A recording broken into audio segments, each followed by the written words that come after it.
ururada bulshada iyo xisbiyada qaranka Somaliland waxay kuugu baaqayaan in aad nagala soo qayb gasho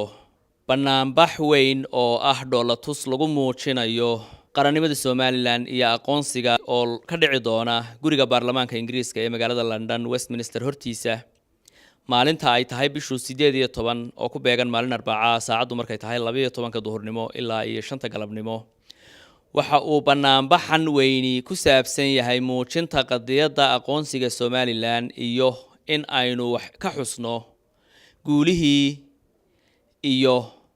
waxqabadkii muuqday ee ka dhacay muddada 20 sanadood ah dalka Jamhuuriyadda Somaliland sida nabadayntii iyo dib u dejintii haykalkii dawladnimo iyo dhismihii nidaamka xisbiyada badan hadaba waxa ay ururada bulshada iyo xisbiyada qaranku kuugu baaqayaan in aad ka soo qayb gasho oo aad muujiso qadiyadaada Somalilandnimo iyo in aad hanka iyo himilada dalkaaga muujiso taatihiin bulshooyinka reer Somaliland ee ku dhaqan guud ahaanba Europe gaar ahaan dalkan UK inaad nagala soo qayb gashaan banaanbaxan oo